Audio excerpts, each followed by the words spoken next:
اقرأ كتاب الله ترق جنانه وتنل عظيم الأجر والغفران. الحمد لله رب العالمين نحمده ونستعينه ونستغفره ونعوذ بالله من شرور أنفسنا ومن سيئات أعمالنا من يهده الله فلا مضل له ومن يضلل فلا هادي له. أشهد أن لا إله إلا الله وحده لا شريك له وأشهد أن محمدا عبده ورسوله. سبحانك لا علم لنا إلا ما علمتنا إنك أنت العليم الحكيم. اللهم علمنا ما ينفعنا وانفعنا بما علمتنا وزدنا علما. اللهم أتي أنفسنا تقواها وزكها أنت خير من زكاها أنت وليها ومولاها. Rabbi yassir wa la tu'assir, Rabbi tammi bil khair, amma ba'du. InsyaAllah kita sambung tadabbur surah Al-Mujadilah ataupun Al-Mujadalah. Kita sampai ayat yang ke-10. InsyaAllah sebelum kita sambung ayat yang ke-11, kita tengok apa dia antara pengajaran daripada ayat lepas dan kaitan dengan ayat hari ini. Okey, daripada ayat lepas Allah nak beritahu adab antara sesama anggota masyarakat, iaitu tidak boleh berbisik apabila berada bertiga. Jadi dua orang tak boleh berbisik bila berada tiga orang, walaupun apa yang dibisikkan adalah perkara yang baik. Tapi kalau perkara yang tak baik, itu 2 orang ke 10 orang ke memang haram. Jadi kalau ada 3 orang, 2 orang nak berbisik, dia kena minta izin daripada orang yang ketiga. Itu adab. Sebabnya ialah Islam nak menjaga perasaan orang ketiga dan juga orang lain, supaya mereka tidak rasa kecil hati, tidak rasa hina. Bila tak dikongsikan perbualan, kadang-kadang kita rasa kita ni hina, kita tak diperlukan dalam majlis tu kan. Jadi Islam sangat-sangat menjaga perasaan. Okey, itu satu. Yang kalau berbisik dalam kumpulan yang ramai, katalah 10 orang, 2 orang berbisik, dan perkara yang dibisikkan adalah yang baik, itu tak ada masalah. Sebab dalam 8 orang yang tak berbisik, dia tak akan terasa. Yang terasa ni bila dia sorang-sorang yang tak disertai dalam perbualan tersebut.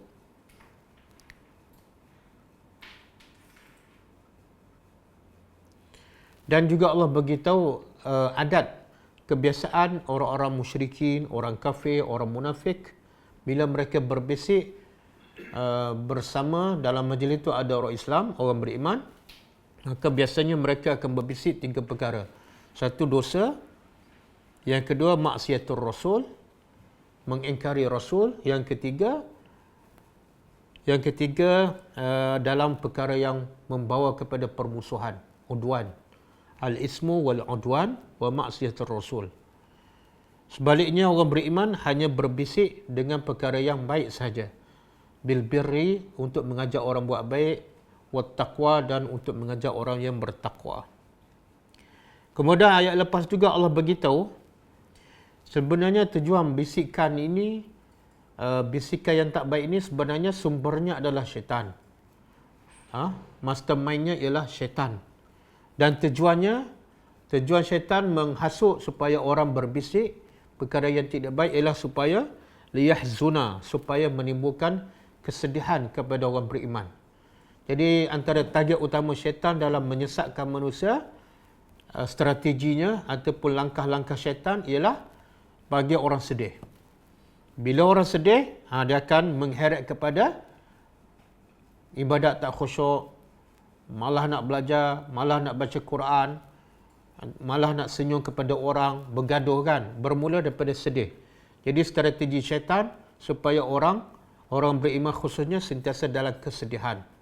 Sebab dengan sedih itu banyak benda terhalang, banyak kebaikan tidak dapat dilaksanakan. Dan dalam ayat yang lepas juga, kalau kita perasan, Allah begitu dalam ayat 8, orang-orang Yahudi ini, bila mereka bagi salam kepada Nabi, mereka bagi salam dengan niat yang jahat. Iaitu mereka menggunakan perkataan yang bunyinya nak sama dengan assalam. Iaitu assalamu alaika. Yang bermakna kecelakaan ataupun kematian. Maka Nabi pun jawab, wa alaikum. Jadi timbul soalan kan, boleh tak kalau orang kafir bagi salam pada kita, boleh tak kita jawab? Kalau boleh jawab, jawab macam mana? Tengok daripada ayat lepas, kita boleh keluarkan hukum fiqah. Jadi tadabbur ni, dalam tadabbur ada akidah, ada hadis, ada hukum hakam, ada cerita-cerita yang boleh bagi motivasi pada kita. Jadi kalau orang kafir, orang bukan Islam bagi salam pada kita, boleh tak kita jawab? Kalau boleh jawab, setakat mana? Boleh jawab ke? Waalaikum. Tak, dia ada huraian. Nabi bila orang Yahudi bagi salam, assalamu alaika. Nabi jawab waalaikum. Bila tu? Bila orang Yahudi bagi salam dengan niat yang tak baik, maka jawabnya waalaikum. Tapi kalau yang non-Muslim ni bagi salam bukan niat tak baik, saja nak bagi salam, dan lafaz salam dia sama dengan lafaz salam kita. Assalamualaikum. Kadang-kadang dia tambah lagi warahmatullah. Jadi apa kita nak jawab? Waalaikum juga ke ataupun jawab penuh macam dia? Jawab macam dia. Jawab macam dia. Ada dalil?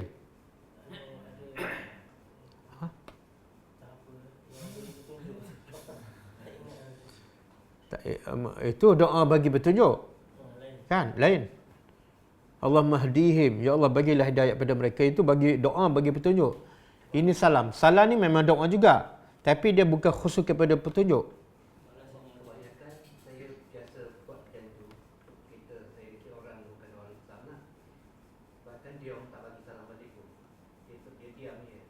Dia diam. Kebanyakan.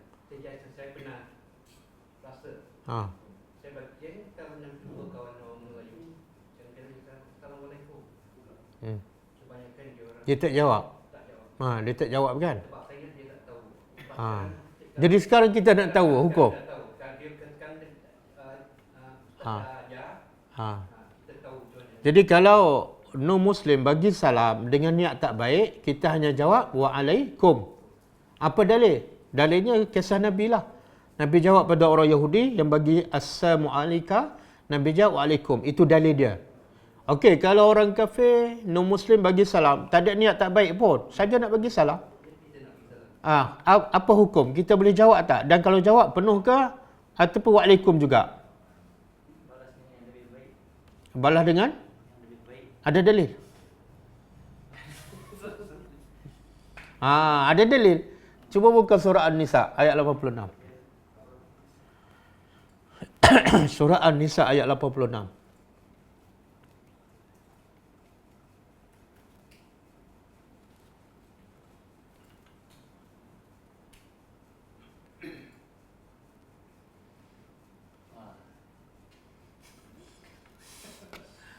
Ada kan? Allah kata apa?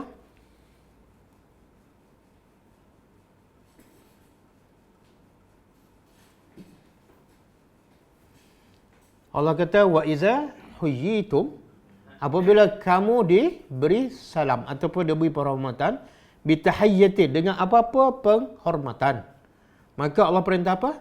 Fahayyu, maka jawablah salam mereka bi ahsana minha, dengan yang lebih baik, aw rudduha bimisliha, ataupun jawab yang sama sepertinya. Dan kata Syekh Shalih Utsaimin, ayat ni Allah tak sebut pun siapa yang bagi salam. Allah hanya kata bila kamu diberi salam. Siapa bagi salam Allah tak sebut, maka hukumnya termasuk semua. Jadi kalau non-Muslim bagi salam, Allah perintah pada kita apa? Jawab sepertinya ataupun lebih baik. Katalah dia kata, Assalamualaikum Ustaz. Dia non-Muslim. Saya jawab apa? Waalaikumsalam. Ataupun panjang lagi, Waalaikumsalam warahmatullah. Halal ke haram? Halal. Apa dalil? Surah An-Nisa ayat 86. Siapa yang kata tak boleh, bagi dalil. Sebab asal agama ni tak boleh. Semuanya tak boleh, kecuali ada dalil yang mengatakan boleh. Sekarang ada dalil mengatakan boleh. Jadi kalau kamu kata tak boleh, bagi dalil yang mengatakan tak boleh. Okey, mungkin ada orang kata tak boleh kita bagi doa kepada orang kafir. Kan? Tak boleh bagi doa kepada orang kafir. Tapi bila kita kata Assalamualaikum, sebenarnya Assalam tu apa makna dia?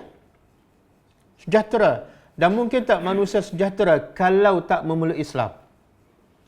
Tak, maknanya bila kita jawab salam, sebenarnya kita juga berdoa supaya dia dapat hidayat. Assalamualaikum waalaikumsalam warahmatullahi wabarakatuh. Sebenarnya secara tak langsung juga, selain pada kita ikut perintah Allah dalam surah An-Nisa, kita juga berdoa supaya Allah bagi kesejahteraannya dunia dan akhirat, iaitu Allah bagi hidayat. Boleh, itulah Islam. Itulah Islam. Ramai orang kata bila orang kafir bagi salam, jangan jawab. Tapi apa dalil? Tak ada dalil. Ustaz cakap kan? Okey. Dan juga timbul isu, kalau orang kafir bagi salam yang tak elok, macam orang Yahudi kan, kita jawab apa? Waalaikum kan? Boleh tak kita maki dia? Sebab dia dalam salam dia tu, dia maki kita. Assalamualaikum, celaka ke atas kamu. Kita jawab waalaikum, kemudian kita jawab tambah lagi, maki dia. Sebab dia maki kita. Boleh tak dalam Islam? Tak boleh. Apa dalil? Apa dalil tak boleh? Kita tinggalkan dalam keadaan yang tidak menimbulkan tidak menimbulkan situasi.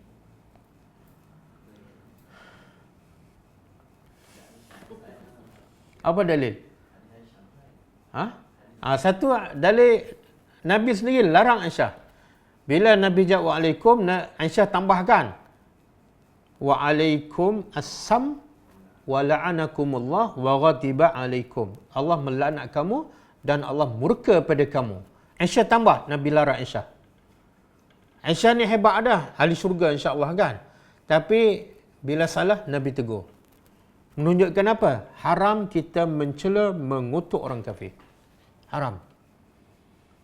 Bahkan Nabi kata, alaiki birrifqi. Hendaklah kamu berlemah lembut, bersopan santun. Bahasa guna bahasa yang waalaikum cukup kalau dia nak maki kita. Jangan tambah.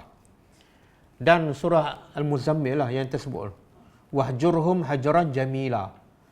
Pulaulah mereka, tinggallah mereka dengan hajaran jamila, dengan tolakan yang cantik. Jangan sampai mereka rasa kecil hati ataupun sakit hati. Dan juga dalam surah Al-Furqan, Allah sebut sifat ibadur rahman kan. Wa iza khatabahumul jahiluna qalu salama. Bila orang jahil berkata pada dia maki ke apakah, maka ibadur rahman kata apa? Salama. Salama bukan bagi salam. Salah. Siapa yang anggap bagi salam salah. Bukan. Salama ni makna kita berkata ataupun bertindak sesuatu yang tidak menyakitkan hati dia. Salamat, sejahtera.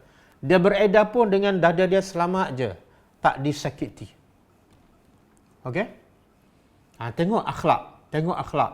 Daripada satu ayat, dua ayat kita dapat belajar hukum fiqh dan kita dapat belajar akhlak. Tapi sekarang Saya baru-baru pun ada saya rupa bangsa Cina. Saya bagi salam pun ada juga orang yang dia tak tahu saya bukan Islam. Saya bagi salam. Ada yang yelah, sebab itulah kita sedihkan. Ini Nabi tak maki, walaupun orang Yahudi maki Nabi kan. Tapi Nabi tak maki. Nabi tak maki ni siapa? Yang Nabi tak maki ni siapa? Orang Yahudi kan. Yahudi ni apa sikap dia terhadap Islam? Musuh yang paling jahat kan? Musuh yang paling jahat, yang sentiasa 24 jam merancang nak hancurkan Islam, nak hancurkan Nabi kan. Tapi musuh yang paling jahat ni pun Nabi tak maki dia. Tapi sekarang kita tengokkan, orang Islam bukan maki orang kafir je, maki sesama Islam. Maki sesama Islam kan. Kadang-kadang ustaz maki ustaz. Bodoh, bangang, kafir. Ya Allah, pelik lah, pelik. Jadi orang tengok di mana Islam? Dia bukan setakat maki orang kafir, sama dia pun dia maki. Ini Nabi, orang Yahudi paling jahat pun Nabi larang Aisyah, jangan maki. Walaupun Yahudi paling jahat. Ini kita maki orang Islam, saudara kita seagama. Bodoh, podo kan? Apalah akhlak? Tak ada akhlak langsung. Janggut panjang. Kopiah tak pernah? Tak ada. Tapi perkataan bodoh kan? Apa ni? Dia kata bodoh tu siapa? Kepada ustaz Islam, kepada orang Islam. Jadi ambil pengajaran kepada Yahudi yang paling jahat, Nabi larang Aisyah, jangan maki. Bahkan Allah perintah pada Nabi Musa, bila pergi jumpa Firaun, cakap bahasa yang lembut. Firaun ni manusia paling jahat ketika itu. Sampai dia mengaku Tuhan. Tapi Tuhan kata, bila jumpa Firaun yang mengaku Tuhan, cakap bahasa yang lembut. Dia musuh aku, betul. Dia mengaku Tuhan, betul. Dia ambil hak aku, betul. Tapi bila berdakwah, guna bahasa paling sopan. Itulah akhlak Islam. Okey, jadi ambil pengajaran. Dan satu lagi isu kan. Bila orang buat baik pada kita, sunnah Nabi pada kita ucap apa? Jazakallahu khairan. Semoga Allah balas pada kamu khairah, kebaikan. Okey, sekarang kalau non-Muslim ataupun orang kafir buat baik pada kita, dia bagi duit ke, dia tunjuk jalan ke, boleh tak kita kata jazakallahu khairan? Kita dalam kepala, mana boleh doa pada orang kafir kebaikan, kan? Kita pun diam je. Orang kafir buat baik apa-apa, kita diam je. Kenapa tak ucap terima kasih? Mana boleh, kamu orang kafir. Salah. Jadi boleh tak ucap jazakallahu khairan?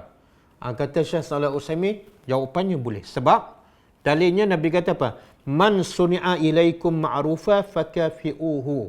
Siapa yang buat baik kepada kamu, fakafi'uhu, maka balaslah seperti kebaikannya. Fa illam tajidu, kalau kamu tak mampu nak balas seperti yang dia buat pada kamu, fad'u lahu, berdoa kepadanya, hatta tarau annakum qad kafa'tumu, sehingga mereka nampak bahawa kamu dah balas. Nabi cakap umum, siapa saja buat baik pada kamu, maka boleh baca doa tu. Kalau tak ada barang yang kita nak balas, Nabi kata baca doa. Doa apa? Jazakallahu khairan. Semoga Allah balas kebaikan pada kamu. Dan kita kena faham, kebaikan yang paling besar apa dia? Bila kita doa pada dia lah, jazakallahu khairan. Semoga Allah balas kebaikan pada kamu. Kebaikan yang paling besar apa dia? Kebaikan yang paling besar. Islam, hidayat.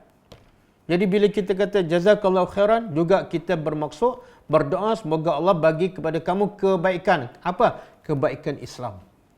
Maksud dalam bracket, semoga Allah bagi hidayat pada kamu.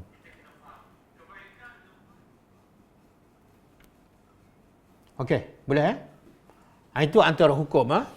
Antara hukum insya-Allah bila kita amalkan, bila kita faham Quran, kita akan menjadi orang yang berakhlak mulia. Dan kita bila berakhlak Al-Quran, orang akan nampak Islam tu cantik, Islam tu indah. Dan itu akan menjadi tarikan mereka untuk masuk Islam. Tapi kalau kita belajar hukum fiqh saja, belajar hadis saja, maka akhlak kita tak banyak beza. Orang tak nampak Islam tu cantik, Islam tu indah, Islam tu mulia kan. Sebab itulah asas kepada Islam mesti tadabbur Al-Quran. Bukan tinggal hadis. Asasnya tadabbur Al-Quran. Sambil itu kita belajar hadis, sambil itu kita belajar fiqh. Okey. Jadi ayat hari ini, kalau ayat yang lepas Allah nak bagi tahu adab sesama Islam dalam masyarakat, tak boleh berbisik.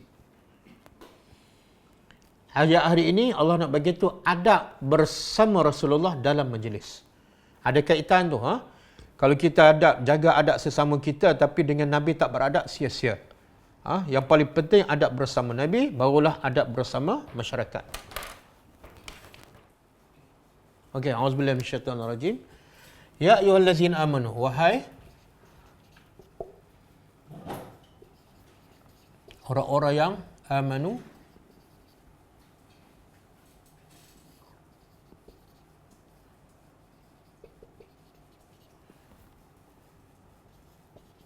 wahai orang beriman. Bila sebut wahai orang beriman, kena faham.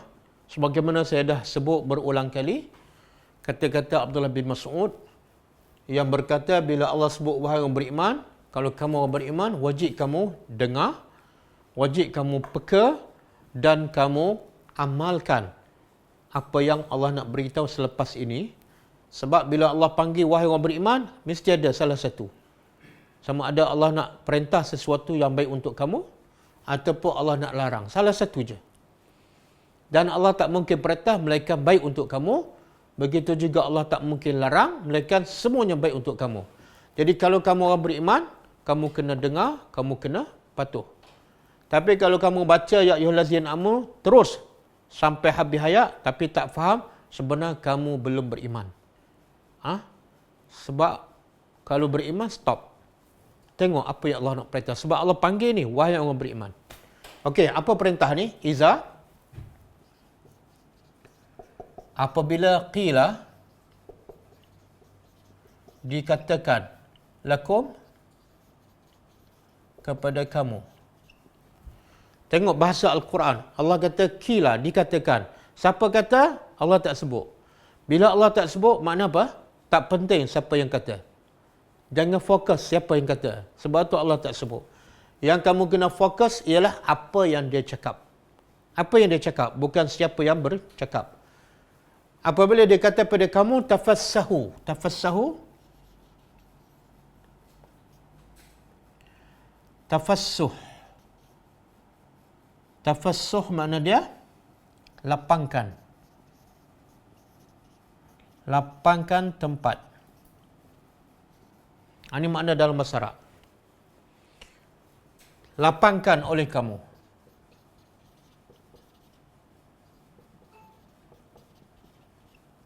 Fil majalis, dalam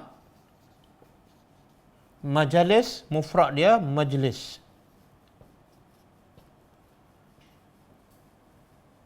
Majlis mufrad satu, kalau jamak majalis.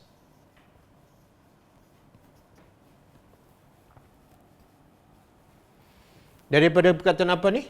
Berasal daripada perkataan jalasa. Jadi jalasa makna duduk. Kan? Jalasa, julus makna duduk. Dalam bahasa Arab, dari perkataan asal dia perbuatan, kalau kita nak ubah yang menunjukkan orang yang duduk ataupun tempat duduk, maka ambil perkataan yang sama, jangan ambil perkataan lain. Cuma tukar je. Tambah apa? Tambah mim kat depan. Ambil perkataan jin, lam, sin, jim, lam, sin. Kemudian tambah mim baris atas. Jadi kalau mim baris atas menunjukkan apa? Tempat. Mim baris atas menunjukkan tempat. Saya bagi contoh lain. Hasyara. Hasyara maknanya himpun. Cuba jadikan tempat berhimpun. Mahsyar. Kan? Apa lagi?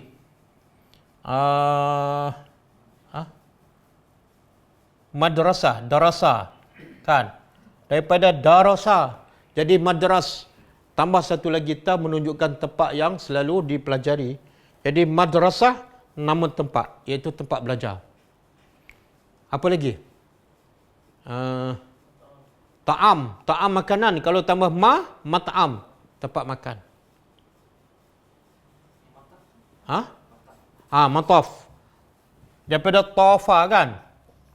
Tawafa makna tawaf. Kalau tambah ma jadi mataf. Tempat tawaf. Tempat tawaf. Apa lagi? Matbakh. Kalau tabakha, masak. Tabakha. Kalau tambah ma jadi dapur. Matbakh. Okey. Mudah je bahasa Arab. Jadi, lapangkan oleh kamu dalam, jadi jalasa, duduk kan kalau majlis? Tempat duduk maksudnya ialah majlis ilmu. Majlis ilmu. Mana-mana majlis yang baik dia panggil majlis Dalam bahasa Arab majlis, dah dimelayukan. Jadi dalam majlis-majlis ataupun tempat-tempat ilmu. Bila dia kata pada kamu, lapangkan dalam majlis-majlis ilmu. Asalnya sebab turun ayat ni, Nabi berada, kata Muqatil, pada hari Jumaat Nabi berada bersama ahli suffah di masjid Nabi. Bila sebut masjid Nabi ni, bila sebut majlis, iaitu tempat Nabi bagi tazkirah ataupun mengajar para sahabat. Dan Nabi tak mengajar melainkan dalam masjid dia. Di mana ni Nabi mengajar dalam masjid? Biasanya di Raudah, antara mimbar dengan Raudah. Biasa Nabi duduk kat situ. Jadi bila sebut majlis Nabi ni ataupun majlis ilmu, iaitu antara mimbar dengan Raudah dalam Masjid Nabawi. Jadi pada hari Jumaat, Nabi duduk bersama ahli suffah. Tiba-tiba sekumpulan ahli daripada ahli Badar, golongan sahabat, muhajirin dan juga ansar yang terlibat dalam peperangan Badar. Mereka ni ada kelebihan khusus. Jadi Islam memuliakan siapa? Bukan pembesar, bukan VVIP, bukan datuk. Tapi Islam memuliakan orang yang menjadi golongan teras dalam Islam. Kalau peperangan yang pertama dalam Islam, golongan ni dipanggil ahli Badar. Kenapa golongan ahli Badar dimuliakan? Sebab mereka, golongan ni, kalau mereka kalah dalam peperangan Badar, Islam hancur. Jadi kehebatan mereka, kekuatan mereka, istiqamah mereka menjadikan Islam terus bertahan. Maka Allah bagi kelebihan khusus kepada ahli Badar. Dan Nabi memuliakan ahli Badar. Jadi bila dalam majlis tu, majlis ahli suffah ni golongan miskin lah. Semua dah duduk, tiba-tiba datang golongan ahli Badar. Termasuk Sabit bin Qais. Maka Nabi nak muliakan, majlis tu nampak macam penuh. Jadi ahli Badar ni datang berdiri, tunggu orang bangun untuk mereka dudukkan. Tapi seorang pun tak bangun. Maka Nabi kata apa? Tafassahu. Lapangkan tempat. Lapangkan tempat itu. Untuk apa? Untuk orang yang mulia, iaitu ahli Badar. Jadi tafassahu ni makna lapangkan, tapi dalam keadaan rasa berat. Berat.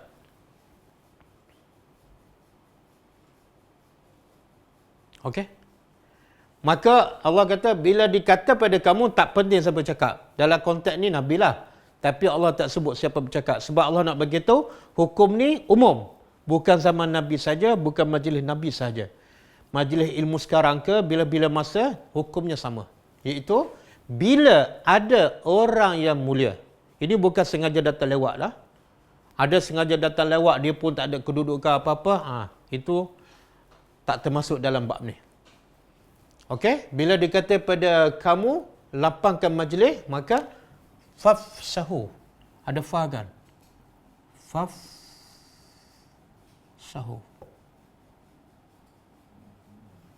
Maka lapangkan. Lapangkan oleh kamu. Susah tak kita nak bangun? Ini bukan bangun Kadang-kadang kita nak perlu alihkan tempat aja. Susah tak nak alihkan tempat tu? Orang Kelantan panggil apa? Kesok kan? Kesok sikit. Gerakkan sikit je. Susah tak? Tak susah. Tapi rasa berat tak? Berat kan? Walaupun tak perlu bangun, tak perlu pergi belakang pun. Kadang-kadang alih sikit je. Tapi hati rasa berat. Sebab tu Allah guna tafassahu. Tafassahu ni kita lapangkan dalam keadaan hati kita rasa berat. Maka bila berat, walaupun senang tapi berat, maka Allah balas dengan kelebihan yang sangat-sangat besar. Apa yang Allah balas? Yafsahillahu. Allah lapangkan lakum bagi kamu. Habis.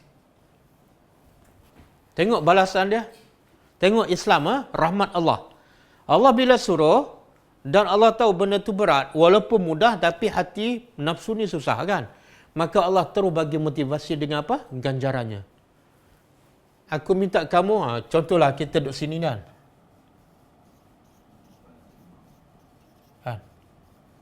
Datanglah 2, 3, 4 orang ni. Yang ada kedudukan lah. Jadi bila ustaz ke cakap, tolong rapat-rapatkan sikit bagi orang yang datang lewat ni dan dia ada kedudukan untuk dia pun dapat tempat duduk. Sebab zaman Nabi, satu majlis Nabi mesti berebut nak pergi. Bila berebut nak pergi, orang ramai dan masjid Nabi sempit.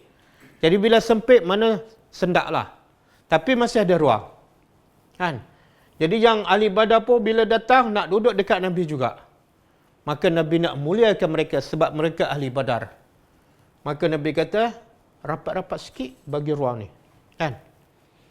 Jadi kita hanya perlu kesak sikit je. Berapa minit? 2 saat kan? Tapi berat tak? Macam kursi susun macam ni kan? Dia masuk, dekat mula-mula masuk, ada 3 kosong lagi. Bila orang datang, nak masuk kat dalam susah kan? Bila orang datang nak masuk dalam, apa perlu dia buat yang duduk tepi tu? Nak bangun tu susah tak? Jeling je. Padahal dia tak betul. Datang awal duduk kat situ, masuklah dalam. Kenapa dia malah masuk dalam? Kenapa malas? Tengok, Islam, Quran nak merawat hati kita. Sebab kita pentingkan diri. Pentingkan diri. Nak masuk tu susah. Siapa yang datang lawak, kamu masuk. Penting diri tak? Makna, itu dalam majlis ilmu tu.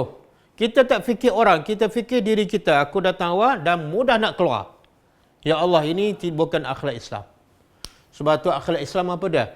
Bila ada ruang kosong dan ada orang datang lambat, Allah kata, bila dia kata pada kamu, kesakkan sikit, bagi orang, kesaklah. Sikit je, 2 minit je. Tak sampai 2 minit pun. Apa kelebihannya? Allah tengok, Allah suruh lapangkan dalam majlis. Tapi balasannya Allah lapang di mana? Allah lapang untuk kita, Allah sebut tak Allah lapang kita dalam majlis? Tak. Makna apa tu? Bila Allah tak sebut, lapangkan untuk orang duduk dalam majlis ilmu, Allah tak kata Allah lapangkan untuk kamu dalam majlis. Tak. Allah kata Allah lapangkan untuk kamu. Allah tak sebut lapang di mana. Makna Allah nak bagi tahu, aku akan lapang kamu di mana-mana, bila-bila masa, rezeki jadi lapang. Rumah yang kecil jadi lapang. Kereta yang kecil jadi lapang. Ada musibah macam mana pun, jadi lapang hati. Dan lagi-lagi besar, dalam kubur lapang. Di padang mahsyar lapang. Ya Allah. Tengok rahmat Allah. Hanya perbuatan 1 minit, 2 minit aja. Tapi kelebihannya, ni berapa ramai ni yang tak tahu. Betul tak? Kadang-kadang duduk dalam majlis 10 tahun, kedekut nak bangun. Awak datang lewat, masuk dalam. Sebab apa? Jahil. Sebab tu lepas ni Allah bagi apa? Allah mengangkat orang yang berilmu. Sebab ilmu, dia jadi mulia. Nampak orang masuk je, terus dia masuk ke dalam. Sebab apa? Dia ingat ni. Aku nak Allah lapangkan hati. Aku ada masalah banyak kan. Aku nak Allah lapangkan rezeki. Aku nak Allah lapangkan daripada masalah keluarga. Tiba-tiba Allah bagi tawaran. Hanya perlu bergerak 1 minit. Kenapa aku tak boleh bergerak? Mana aku jahil, aku pentingkan diri, aku sombong. Sebab tu hidup aku sempit. Sebab itu hidup aku sempit. Kadang-kadang masalah kecil je jadi masalah besar. Betul? Pening kepala, apa dia? Kunci kereta hilang. Sebab apa? Dalam kelas kamu jenis, pentingkan diri. Boleh? Okey. Ini Allah lapangkan kita di dunia dan di akhirat. Bila kita buat apa? Lapangkan manusia di mana ni? Perlukan duit. Perlukan kos. Perlukan masa. Berpeluh. Kalau yang ni pun Allah dah lapangkan hidup kita dunia akhirat. Cuba bayangkan, kita pergi rumah orang miskin, kita bantu lapangkan rumah dia. Kita bagi ilmu pada dia. Kita baiki rumah bocor. Ya Allah, cuba bayangkan. Boleh faham? Berapa ramai yang kedekut ni.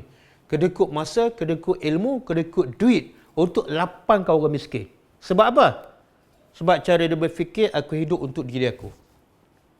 Kamu pemalas, kamu miskin, kamu susah, itu masalah kamu. Dia lupa sebenarnya dia lapangkan orang ialah dia lapangkan diri dia. Jadi kena tukar cara berfikir. Nak lapangkan hidup kita bukan cari duit banyak. Nak lapangkan hidup kita bukan besarkan rumah. Nak lapangkan hidup kita, bantulah orang sebanyak yang mungkin. Nak lapangkan hati kita, lapangkan majlis untuk orang. Lapangkan rumah orang. InsyaAllah hidup kita lapang. Sebab itulah kita tengok orang beriman. Mereka harta tak banyak. Rumah tak besar. Tapi hidup mereka bahagia. Umur mereka panjang. Macam Ashabul Kahfi. Kan? Hidup dia sampai 309 tahun. Duduk dalam gua sempit. Nabi rumah dia sempit je. Tapi Nabi bahagia je duduk dalam rumah sempit dan gelap. Sebab apa? Nabi sentiasa melapangkan orang. Hidup Nabi 24 jam. Lapangkan orang, lapangkan orang. Tapi syarat nak lapangkan orang apa dia? Syarat nak lapangkan orang. Walaupun nak bangun 1 minit je. Apa syarat dia? Ilmu. Bila kita ada ilmu, hati kita jadi lapang je untuk lapangkan orang. Lepas tu Allah bagi kelebihan pada Nabi apa dia? Kelebihan besar pada Nabi. Apa dia? Kalau boleh sebut ayat Quran. Surah lazim je. Dengan sebab Allah bagi pada Nabi ni, Nabi boleh lapangkan semua orang sebab ada kelebihan ni, dan Nabi pun jadi lapang. Nabi lah orang yang paling lapang hidupnya. Betul. Alam nashrah laka sadrak. Bukankah kami dah lapangkan hati engkau Muhammad? Allah lapangkan hati Nabi untuk apa? Untuk apa Allah lapangkan hati Nabi? Untuk orang. Sebab itulah Nabi bekerja pagi, petang, siang, malam berdakwah untuk orang. Sebab apa? Allah lapangkan hati dia. Sebab itulah orang balik batu Nabi boleh doa sebab hati Nabi lapang. Kita ni belum sampai lagi pada orang, hati kita dah sempit. Apa dia? Puak-puak ni memang tak dengar cakap. Cakap pun buang masa je. Sebab hati kita memang dah sempit. Boleh faham? Cara berfikir tu. Beruntunglah orang yang Allah lapangkan hatinya untuk orang. Dan celakalah orang yang Allah lapangkan hatinya untuk diri dia. Maka dia akan fikir untuk dia, untuk keluarga dia keluarga dia. Kan? Nak berjalan, dia dan keluarga. Nak besarkan rumah, dia dan keluarga. Beli kereta, dia dan keluarga. Semua dia dan keluarga. Sebenarnya ini orang yang Allah sempitkan hatinya. Dan sebab itulah syarat nak lapang ni. Ini. Kalau kita duduk dalam majlis, orang datang lewat kan, kita nak bangun. Kalau kita hati sempit, kita tak akan bangun. Kan? Kerah, panggil apa? Kerah apa? Kerah pedar kan? Orang berdiri je, dia buat tak tahu je. Sama juga kadang-kadang dalam bas ke LRT kan, ada orang tua datang, dia buat tak tahu je. Kadang-kadang dia tipu pula buat tidur je. Ni memang hati yang memang keras ni. Pakcik tua datang buat tidur. Boleh? Jadi syarat nak lapangkan untuk orang, hati dia kena lapang. Macam mana nak lapangkan hati? Dengan ilmu. Dengan ilmu. Allah kata, alam nashrah laka sadrak. Sebab itulah Nabi Musa, kan? Nabi Musa diburu oleh Firaun. Dan Firaun dengan tentera dia rancang memang nak bunuh Musa. Tiba-tiba Allah perintah supaya berdakwah. Cuba bayangkan. Orang nak tangkap kita, orang nak bunuh, tiba-tiba kita diperintah pergi berdakwah. Sempit tak hati? Sempit. Sebab tu apa doa Nabi Musa sebelum pergi berdakwah? Rabbi syrah li sadri.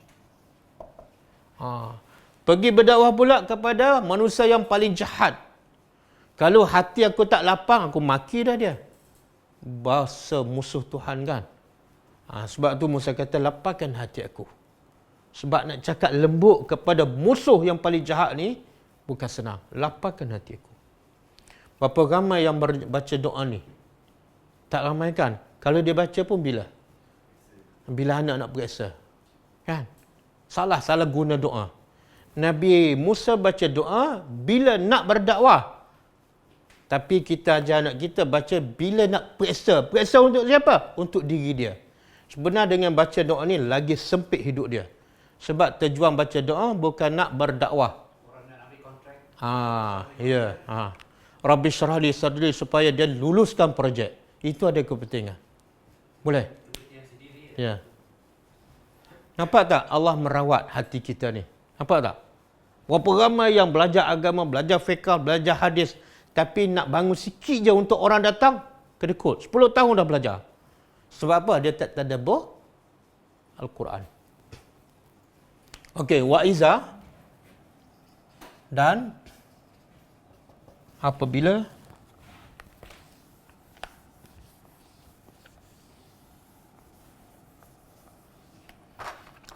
kila dikatakan unshuzu ni dalam bahasa Arab daripada perkataan nasyaza makna dia nahadha makna dia bangun daripada tempat. Dan daripada perkataan nasyaza ni nusyuz. Rasanya orang Melayu biasa dengar tak nusyuz? Pernah kan? Apa dia? Bila diguna? Isteri nusyuz. Sebenarnya perkataan unshuzu ni daripada perkataan nusyuz. Yang asal makna dia bangun daripada tempat duduk. Tapi bila isteri derhaka pada suami, dia guna perkataan nusyuz. Apa kaitan bangun daripada tempat duduk? Iaitu bila isteri enggan duduk bersama suami ketika bersama di waktu malam. Dia bangun, makna dia enggan, dia ingkar. Maka perempuan yang ingkar dipanggil nusyuz. Sebab dia bangun dan tidak duduk bersama suaminya. Okey. Jadi di sini pertama apa tadi? Lapangkan. Yang ni lain pula. Apabila dia kata pada kamu bangun. Bangunlah oleh kamu. Fanshuzu. Maka bangunlah.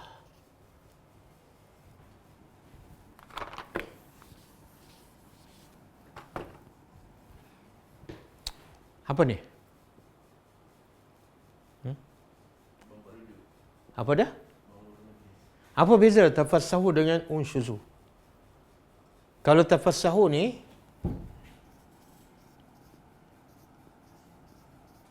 kan dia rapat-rapatkan. Kadang-kadang dia tak perlu bangun pun. Kesat-kesat sikit je.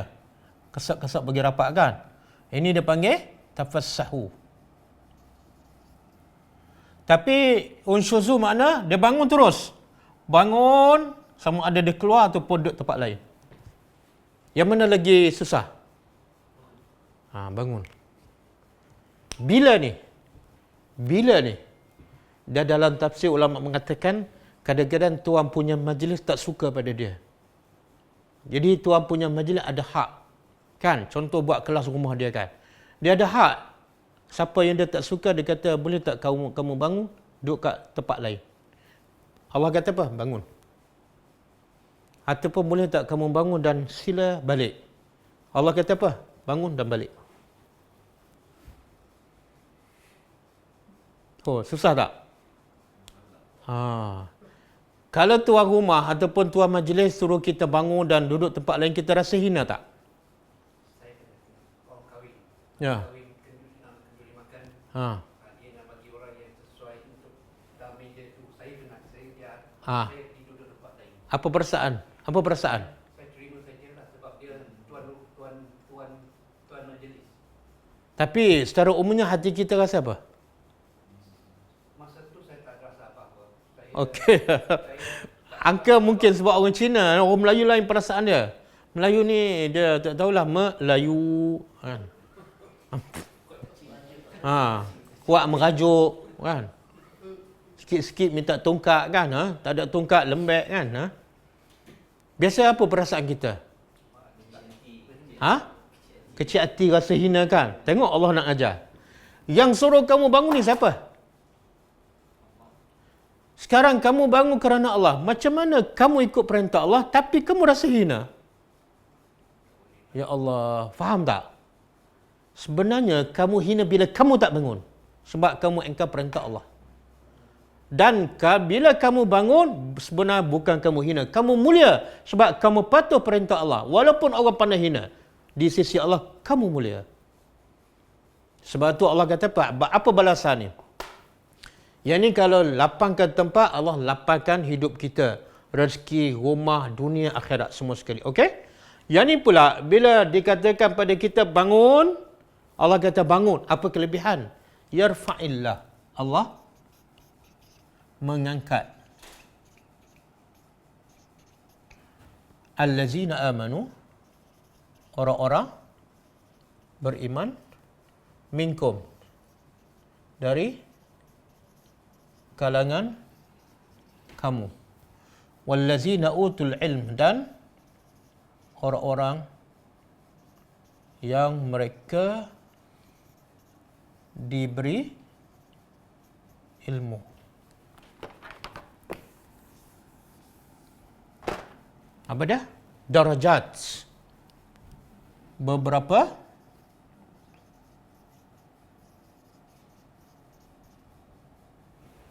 okey. Jadi apa kelebihan pula? Kerja tak adalah susah sangat, tapi lebih susah daripada tafassahu kan? Unshuzu lebih susah daripada tafassahu. Kalau tafassahu, Allah lapangkan hidup kita, hati kita, dunia akhirat. Tapi kalau unshuzu, kita ikut perintah Allah. Apa kelebihannya? Allah angkat orang beriman dan diberi ilmu beberapa darajat. Makna lagi tinggi. Bukan setakat lapang. Hati kita lapang, tapi darjah kita tinggi di sisi Allah. Termasuklah di syurga. Tapi siapa ni? Orang yang diberi ilmu. Ilmu mana ni? Ilmu ni. Ilmu yang diangkat orang itu ialah ilmu yang diamalkan. Bila Allah kata bangun, aku bangun. Kenapa? Sebab Allah suruh. Jadi aku bangun berdasarkan ilmu daripada Al-Quran. Maka orang macam ni Allah angkat kedudukan dia. Boleh? Tengok Allah nak ajar kita. Kamu nak mulia, betul tak kamu nak mulia? Kalau nak mulia, ikut aku, bukan ikut orang. Berapa ramai yang habiskan masa, habiskan duit nak cari kemuliaan di sisi manusia. Betul tak? Kadang-kadang dia bayar juta-juta supaya orang muliakan dia. Tapi di sisi Allah hina. Boleh? Oh, besar ayat ni. Ni kalau kita tak ada ilmu macam ni kan?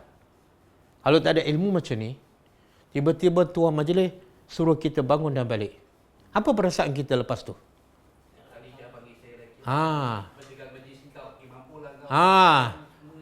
Aku sampai mati aku tak akan jemput kamu. Betul tak? Sebab apa? Sebab apa? Sebab apa? Sebab jahil. Kita tak tahu. Bila kita dengar perintah Allah, sebenarnya darjah kita tinggi. Sebab jahil. Sebab tu kata ulama, orang yang berilmu, jangan risau. Ilmu agama lah. Jangan risau. Jangan risau. Sebab apa? Allah dah janji. Allah akan angkat dia.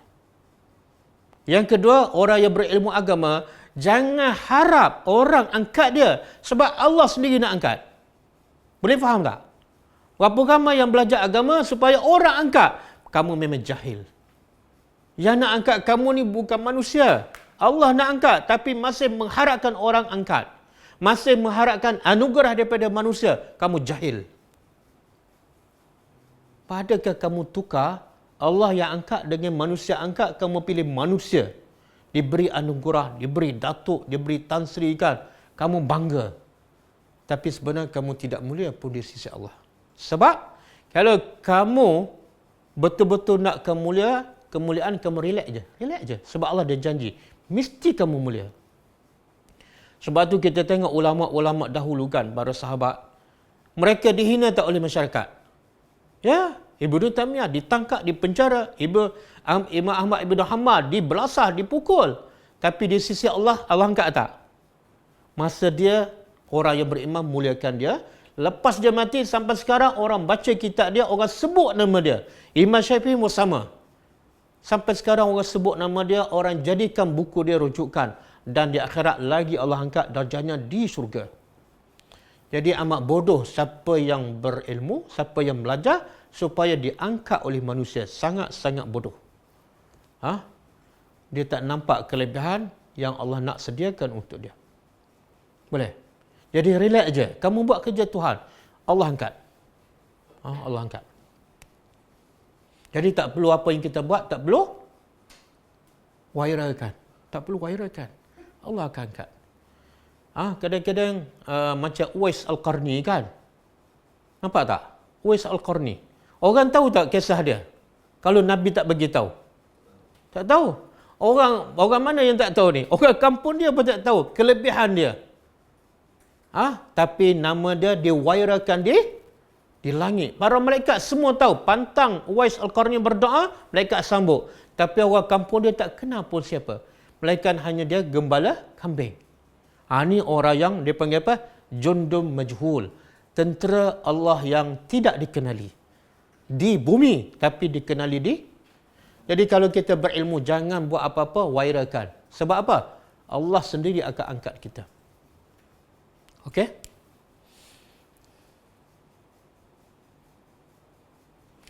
Dan di sini juga Allah nak bagi tahu kemuliaan manusia terletak di mana? Manusia akan jadi mulia di sisi Allah. Apa asasnya? Akhlak. Tapi asasnya apa?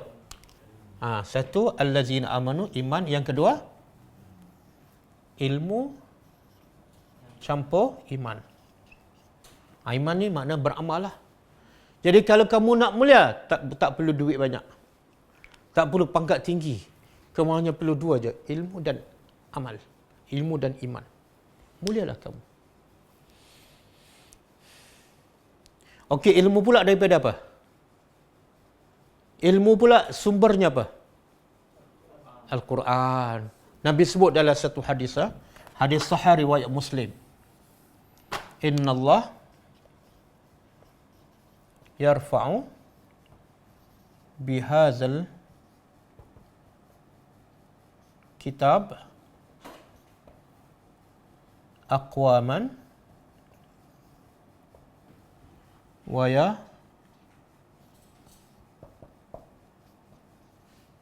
akharin. Hadis ni panjang tapi saya ambil bahagian ni. Cuba terjemah. Innallah, sesungguhnya Allah yarfa'u, sama ni yarfa'u. Allah mengangkat bihazal kitab, dengan kitab ini, iaitu Al-Quran. Jadi kalau nak diangkat oleh Allah, sumbernya mesti Al-Quran. Jadi dengan Quran ni Allah mengangkat aqwaman, beberapa kaum, beberapa jenis golongan manusia. Bukan keturunan dia, tapi sebab dia beramal dengan Quran. Dan wayada'u bihi akharin. Dan Allah juga merendahkan dengan Al-Quran juga akharin, kaum yang lain. Boleh faham? Ini hadis ni menjelaskan lagi maksud Al-Quran. Jadi kalau nak mulia dengan Quran, kalau tolak Quran, hina.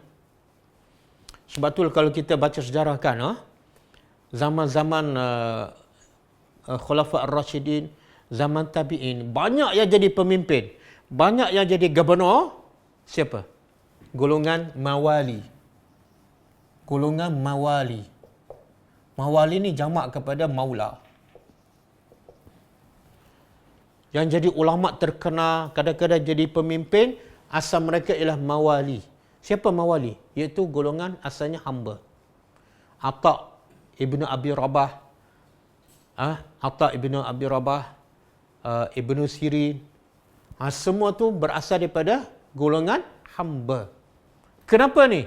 Bila dia tanya kenapa kamu lantik golongan Mawali sebagai tokoh, sebagai pemimpin, jawapannya ialah sebab mereka beramal dengan Al-Quran. Jawapannya sebab mereka beramal dengan Al-Quran. Tengok Bilal bin Rabah, hina tak sebelum Islam? Hina, jadi hamba abdi. Macam patung je dia buat. Patung pun, berhala yang dia sembah pun dia tak suruh buat apa-apa. Tapi Bilal ni jadi betul-betul hamba. Hamba kepada manusia. Tapi akhirnya Islam mengangkat Bilal. Quran mengangkat Bilal menjadi ahli syurga.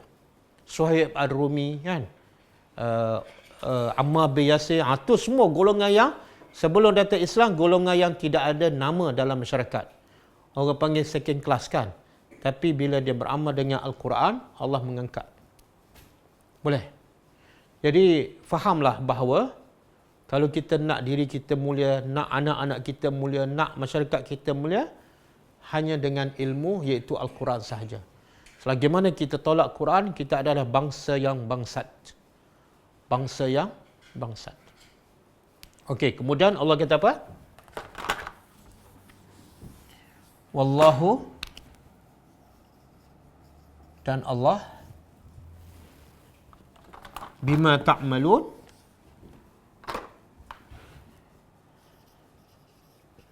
dengan apa yang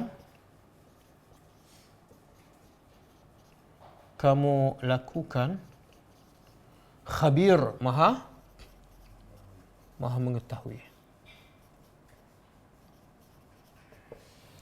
Apa kaitan ni? Apa kaitan hujung ayat ni dengan cerita sebelum ni? Hujung Allah kata apa? Allah sangat mengetahui apa yang kamu lakukan. Apa kaitan ni? Ni Allah kata lapangkan. Bila dia kata pada kita lapangkan, Allah tahu hati kamu ikhlas ke tak. Kadang-kadang kita bangunkan, kita alih, tapi hati tu muka sama je datang lewat kan. Allah tahu. Ni Allah kata, dikatakan kepada kita bangun dan keluar. Kita pun bangun juga kan, sebab tuan rumah kan, kita tak boleh buat apa. Tapi hati kita, tengoklah, akan tiba satu hari giliran kamu. Allah tahu. Allah tahu. Jadi Allah nak berkata apa? Kalau orang suruh bangun, bangun dengan ikhlas. Kalau orang suruh lapangkan majlis, lapangkan dengan ikhlas. Supaya kamu dapat ganjaran yang besar. Boleh? Okey. Boleh? Ya Allah, banyaknya hukum dalam ni. Banyak hukum. Banyak rawatan kepada masalah kita. Kadang-kadang Allah bagi COVID-19 kan. Kita rasa sempit je kan. Rasa susah je hidup. Hari ni lega sikit sebab boleh makan di kedai. Tapi rasa sempit juga sebab 2 orang je kan. Kita ada anak 5 kan. Rasa sempit. Allah bagi kaedah formula. Nak rasa lapang apa dia? Pergi cari orang miskin. Beli makan, pergi cari orang miskin, bagi dia makan. Kalau dia jahil agama, pergi mengajar dia. Kaedah yang paling berkesan untuk lapangkan hati kita daripada semua masalah. COVID-19 pun tak ada masalah. PKP sambung pun tak ada masalah. Sebab apa? Allah dah lapangkan hatinya. Tapi caranya apa? Bantu orang. Dan satu hadis Nabi kata apa? Wallahu fi aunil abdi madamal abdu fi auni akhihi. Okey, cuba terjemah. Wallahu, dan Allah fi aunil abdi, sentiasa dalam. Ya Allah, siapa yang tolong ni? Kita minta tolong kerajaan, minta tolong mak bapak kita, minta tolong kawan. Yang ni tawarannya siapa yang tolong? Allah. Tapi ramai yang tak ambil kisah. Allah kata Allah sentiasa menolong hamba-Nya. Tengok hamba. Apa makna hamba? Yang betul-betul taat pada Allah. Dia hamba. Bila hamba, A sampai Z dia dengar cakap Tuhan. Itu sifat hamba. Jadi Allah sentiasa menolong hamba bila tu? Madamal abdu, selama mana hamba menolong saudara dia. Tengok kamu nak tak pertolongan? Nak. Pertolongan siapa kamu nak? Kerajaan ke pertolongan Tuhan? Kita jawab pertolongan Allah. Maka Allah bagi syarat. Kalau betul kamu nak pertolongan Allah, pergi tolong orang. Kerajaan, kalau kerajaan buat syarat macam tu kan. Kerajaan buat syarat pada rakyat. Kamu nak tak pertolongan kerajaan? Nak. Okey. Kalau kamu nak pertolongan kerajaan, kamu kena tolong orang. Kita tolong tak? Mampu aku tak tolong. Kerajaan apa ni? Kita minta tolong dia suruh kita tolong orang. Subhanallah. Betul tak? Kita maki pula kerajaan. Tapi Allah sangat berbeza. Kamu nak pertolongan aku, nak pergi tolong orang. Ya Allah. Kadang-kadang tolong orang tak perlukan kos. Kadang-kadang kita tunjuk orang. Sekarang Alhamdulillah, bila kita buka untuk ejen dakwah Ghulam ni, ramai yang tunjuk jalan. Kadang-kadang dia tak tolong. Kita bagi duit daripada infak orang ramai, dia hanya tunjuk je rumah orang miskin. Sebenarnya dia akan dapat pertolongan Allah. Kan? Jadi tolonglah cari orang miskin. Kalau kita tak mampu bantu, kita tunjukkan di mana orang miskin. Semoga ada orang lain boleh bantu. Tapi kita dah dapat saham. Sebab kita yang menunjuk rumah orang miskin tu. Sebenarnya sebab kitalah orang boleh bantu orang miskin tu. Jadi jangan kedekut masa, jangan kedekut mulut, jangan kedekut ilmu, jangan kedekut duit walaupun RM1. Sebab dengan pertolongan itulah kamu akan dapat pertolongan Allah Subhanahu Wa Taala. Okey. Cukup ah? Bagaimana dalam situasi bila orang mengambil tempat kita bila dia datang lambat dan kita terpaksa bangun dan cari tempat lain? Adakah termasuk dalam perintah bangun dalam ayat ini? Kadang-kadang ini jadi masa haji ataupun umrah, salat Jumaat ataupun salat raya. Orang ambil tempat kita. Orang yang dalam lambat dia ambil tempat dia. Tak, tempat kita tu. Tak, macam mana kita tahu tempat kita? Adakah ada tulis nama kita ke? Ataupun pihak masjid buat khas untuk kita ke? Kalau tak ada satu hadis Nabi kata, yang maksud dia lebih kurang saya lupa matan hadis, maksudnya ialah siapa yang datang dahulu dia dapat tempat tu. Tapi kalau yang kita belajar ni macam ada percanggahan. Sebenarnya tak bercanggah. Yang Nabi kata siapa datang dahulu dia berhak berada di tempat tu. Kalau solat dia datang saf pertama, dia lebih berhak. Jangan undurkan dia ke belakang. Okey? Sama juga dalam majlis ilmu, kalau dia datang awal dalam majlis ilmu dia duduk depan, maka dia lebih berhak. Orang lain tak boleh ambil tempat dia. Okey? Itu hadis yang umum. Tapi hadis yang ayat Quran yang kita belajar hari ini khas untuk orang yang ada kelebihan khusus. Kalau kita datang awal, kemudian ada orang yang datang lewat, bukan disengajakan, dan dia ada kedudukan, maka sunnah Nabi muliakan orang yang ada kemuliaan. Kalau kita nak tengok siapa yang dimuliakan oleh Allah, bukan sebab dia jawatan dia Perdana Menteri ke, Sultan ke, tak. Tapi yang dimuliakan oleh Allah ialah inna akramakum indallahi atqakum. Orang yang paling mulia di sisi Allah ialah orang yang paling bertakwa. Jadi Allah sebut juga dalam surah An-Nisa ayat 32. Boleh buka contoh antara orang yang Allah muliakan. Surah An-Nisa ayat 32. Cuba buka.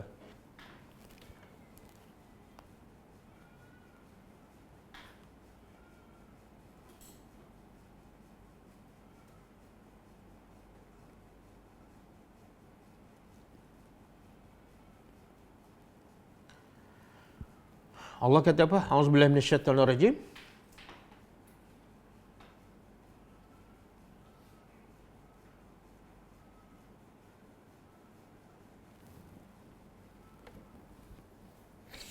Wala tatamannau. Janganlah kamu terlalu mengharap. Janganlah kamu terlalu mengharap. Ma faddalallahu bihi ba'dakum. Apa yang Allah lebihkan dengannya sebahagian kamu ke atas sebahagian yang lain. Bila Allah lebihkan kaum yang lain, jangan kamu berharap kamu dapat kelebihan tu. Sebab Allah lebih tahu siapa yang patut diutamakan, siapa yang dilebihkan. Contoh lirijali nasibun, bagi lelaki ada nasibnya dari apa yang mereka kerjakan, dan bagi wanita bagi mereka juga nasib sebagaimana apa yang mereka lakukan. Jadi wanita jangan dengki pada lelaki pula jangan dengki kepada orang yang terdahulu. Sebab tu Allah puji as-sabiqunal awwalun dalam surah At-Taubah. As-sabiqunal awwalun, orang yang awal masuk Islam, orang yang awal pergi berjihad, maka mereka adalah lebih mulia di sisi Allah Subhanahu wa taala. Begitu juga Allah sebut dalam surah Al-Hadid ayat 10.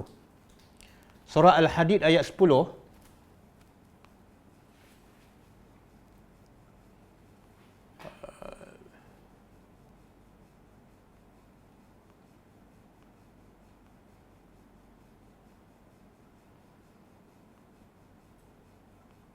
Allah kata apa? Allah kata apa? Lepas tu, tengah-tengah tu, la yastawi minkum. Tidak sama daripada kamu man anfaqa min qablil fathi. Siapa yang infakkan harta, masanya, tenaganya sebelum pembukaan kota Mekah dan waqatala, dan dia berperang, berjihad dengan orang yang masuk Islam selepas pembukaan kota Mekah. Tak sama. Tak sama. Tak boleh kamu samakan. Ulaika a'zamu darajah. Orang yang masuk Islam awal sebelum buka kota Mekah, a'zamu darajah. Lebih besar darajahnya daripada orang yang berinfak dan masuk Islam selepas dibuka kota Mekah. Kenapa? Kenapa tak sama? Sebab orang masuk Islam lepas buka kota Mekah, keadaan semua dah hampir selesai. Peperangan pun dah tak ada, kan? Masuk Islam dengan aman je. Tapi golongan sabiqun yang awal ni kena seksa, kena tangkap, kena berhijrah, kena hilang segala-galanya. Jadi tak boleh disamakan. Okey? Jadi soalan tadi, kalau orang ambil tempat kita, soalan dia, macam mana kita tahu tempat kita? Tak boleh kita... ada riwayat mengatakan, ulama' dahulu, macam Ibn Sirin, dia hantar ghulam dia, budak dia, pergi duduk tempat, kalau solat Jumaat kan, duduk tempat barisan depan. Dia hantar budak dia dulu. Kemudian bila dia datang, dia pergi duduk tempat budak tu dan budak tu pergi ke belakang. Kata ulama' itu tak apa. Sebab apa? Sebab itu kelebihan ulama'. Jadi kalau ulama', orang yang mula di sisi Allah, boleh nak cuk tempat. Tapi kalau orang biasa tak payahlah. Orang biasa tak payah. Siapa yang pergi awal, siapa nak depan, pergi awal. Siapa yang datang lewat, duduk tempat yang sepatutnya. Wallahualam. Nak tanya, jamak dan qasar untuk sakit boleh dilakukan? Okey, dia jamak dan qasar dua benda yang berbeza. Qasar, kita pendekkan solat yang 4 jadi 2, dan syarat nak qasar mesti musafir. Saya ulang, qasar maksud dia pendekkan solat yang 4 jadi 2. Solat maghrib, solat zuhur, asar dan isya. Dan sebab boleh qasar ialah musafir. Selagi tak musafir tak boleh qasar. Jadi kalau orang sakit duduk kat rumah tak boleh qasar. Okey, jamak pula maksud dia himpun antara solat zuhur dengan asar, maghrib dengan isya. Dan syarat jamak dia tak mestinya musafir. Dia hanya perlu ada masyaqqah. Bila ada kesukaran, termasuklah sakit ke, maka dibolehkan jamak solat antara zuhur dengan asar dan maghrib dengan isya walaupun dia tak musafir. Jadi jawapan bagi orang sakit dia hanya boleh jamak sahaja, qasar tak boleh. Boleh tak penghulu zikir bagi petang saya ulang 3 kali? Tak perlu. Sekali je. Nabi tak sebut 3 kali. Jadi jangan lebih daripada apa yang Nabi cakap. Kadang-kadang kita rasa, tak cukup. Tak. Nabi lebih tahu apa yang terbaik untuk kita. Kalau Nabi kata sekali, sekalilah. Lagi?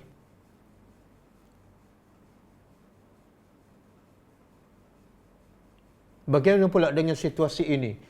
Murid-murid bangun dan beri ucapan selamat kepada guru apabila guru masuk kelas. Dia ulama kata kalau setakat nak hormat guru tak salah lah.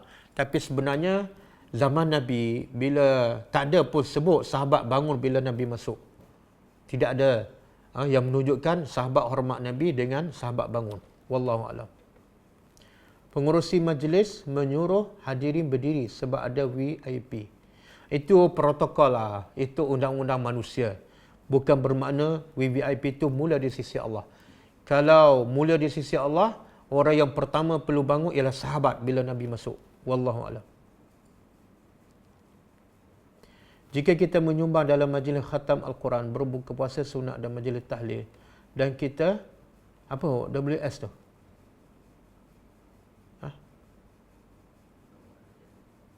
WhatsApp. Dan kita solat hajat dan nama-nama arwah, adakah ini dianggap? Jika kita menyumbang dalam majlis khatam. Tak, sebenarnya majlis khatam, majlis berbuka puasa sunat, majlis khatam tidak ada zaman Nabi. Nabi dan para sahabat mereka khatam, tapi mereka khatam bersendirian, sendirian berhad, tidak khatam beramai-ramai. Nabi khatam dengan Jibril, sahabat pun khatam sendiri. Banyak kisah menyebutkan Abu Bakar, Osman, Imam Syafi'i khatam, tapi sendiri. Kemudian majlis tahlil pula tak pernah dibuat oleh Nabi. Kalau tahlil, maksud la ilaha illallah itu disunatkan. Baca la ilaha illallah 100 kali pagi. Itu disunatkan. Tapi bukan beramai-ramai dan bukan sempurna dengan kematian. Solat hajat pun antara solat yang ulama pertikaikan. Dalilnya, kesahihannya ialah solat hajat. Solat istikharah ada dalil. Solat taubat ada dalil. Tapi solat hajat ni sebahagian ulama mengatakan hadisnya tak sahih. Jadi sama ada dapat pahala tak pahala saya tak pasti. Cuma syarat untuk sesuatu amalan menjadi ibadat dan diterima oleh Allah dan dapat pahala dua. Satu mesti ikhlas kerana Allah, yang kedua mesti selari. Jadi kalau tak selari, dibimbangi, ia tak menjadi pahala. Wallahu a'lam. Apa yang dimaksudkan dengan berkat dalam Islam Al-Quran? Saya ada dengar seseorang berkata apa tu? Jamahlah telur dalam pulut kuning untuk mengambil berkah. Tak, berkah ni tak ada kaitan dengan telur dan tak ada kaitan dengan pulut kuning. Berkat dalam bahasa Arab makna kasratul khair wa dawamuha. Berkat ialah kebaikan yang banyak dan berterusan. Dua, satu kebaikan yang banyak, yang kedua kebaikan itu berterusan. Itu makna berkat. Jadi bila dikatakan ilmu itu berkat, apa dia? Dia belajar sikit tapi dia dapat beramal banyak. Kemudian dia boleh sampaikan pada orang. Jadi dengan ilmu yang sedikit dia dapat pahala yang banyak. Itu berkat. Kadang-kadang rezeki yang sedikit tapi dia boleh dimakan oleh orang ramai. Dan orang ramai pula bila makan rezeki yang sedikit itu sentiasa bersyukur pada Allah. Itu makna berkat. Jadi tak ada kaitan dengan pulut kuning ataupun telur. Apa pendapat Ustaz orang yang selalu lewat hari Jumaat tapi tetap akan langkah bahu orang sampai ke depan? Itu sebenarnya ada hadis melarang. Hadis yang Nabi melarang kita melangkah belakang orang untuk pergi ke sah depan. Sebenarnya itu tidak menepati sunnah Nabi dan termasuk dalam larangan. Jadi kalau kita nak pergi depan, pergi awal. Satu. Yang kedua, kalau kita pergi lewat tapi masih ada ruang kat depan dan orang yang kat belakang tak ke depan, maka kita ada hak untuk melangkah. Tapi jangan langkah belakang dia lah. Kita minta jalan supaya kita boleh pergi ke depan. Itu sepatutnya orang belakang pergi. Tapi sebab dia style orang Melayu ni, pergi awal tapi duduk belakang. Jadi sepatutnya kita boleh pergilah sebab di ruang depan masih kosong. Cuma cara kita pergi itu beradablah. Jangan langkah belakang. Kita minta jalan dan lalu dengan di celah-celah lorong tu. Wallahu a'lam.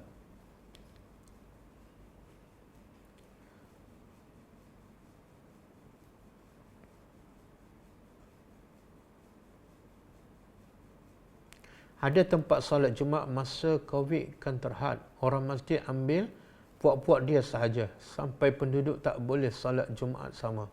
Dia dah letak nama siap-siap siapa yang boleh solat Jumaat. Boleh ke Ustaz macam tu? Tak boleh lah. Dia Islam kena adil. Dia tidak ada kronisme dalam Islam. Makna siapa yang daftar awal sepatut dia didahulukan. Walaupun dia AJK tapi sebab dia daftar lewat, maka dia kalau tak dapat tempat, dia tak payah pergilah. Itulah keadilan Islam. Islam bukan mengira pangkat, tapi Islam mengirakan siapa yang beriman, siapa yang bertakwa. Wallahu a'lam.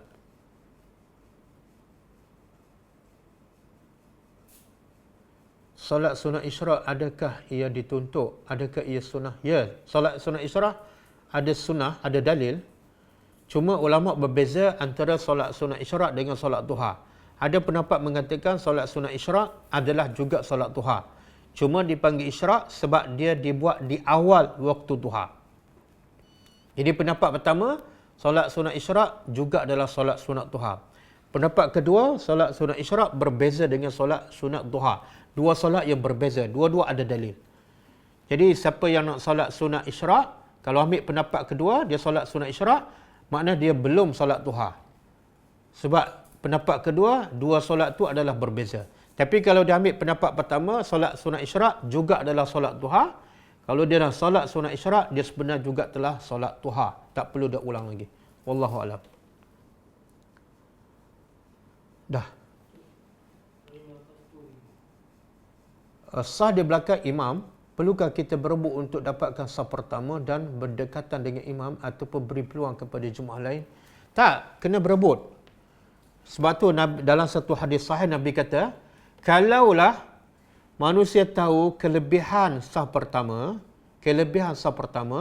maka manusia akan berlomba dan kalau terpaksa mengundi, sebab ramai sangat ni, tempat tak banyak tapi berebut nak sah pertama ramai, maka terpaksa dilakukan undian. Maka orang ni sanggup mengundi demi untuk dapat sah pertama. Maknanya kena berebutlah. Kelebihan sah pertama ni, malaikat akan berdoa untuk golongan sah pertama. Doa malaikat khusus untuk mereka yang berada di sah yang pertama. Jadi jawapannya kena berebut sebab ada kelebihannya.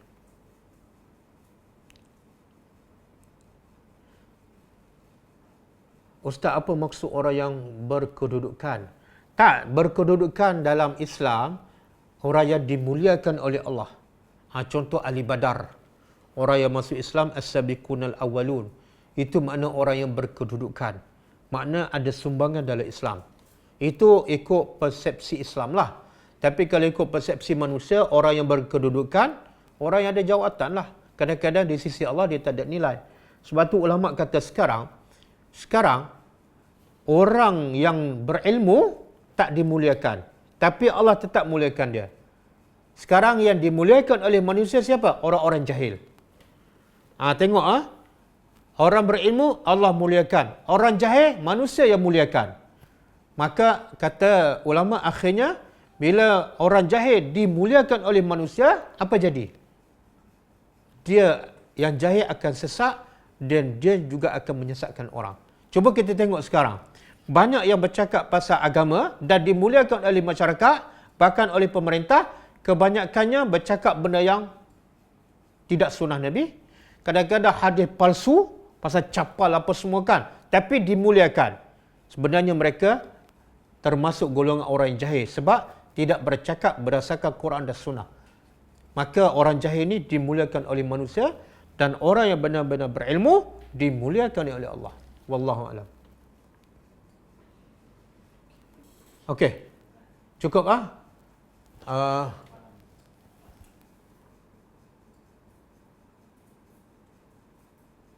last saya kurang jelas dengan maksud ikhlas kepada Allah. Sebenarnya maksud ikhlas kepada Allah surah Ikhlas. Apa makna surah Ikhlas? Katalah Allah itu Esa. Allah itu As-Samad. Allah saja tempat manusia bergantung, manusia sampaikan hajatnya. Dan Allah tidak beranak, Allah tidak diperanakkan dan tidak ada satu pun yang sama dengan Allah. Jadi surah ni tidak ada perkataan ikhlas, tapi dia namakan ikhlas. Sebab apa? Sebab Allah nak beritahu ikhlas ialah kita mentauhidkan Allah dalam semua amal ibadat kita.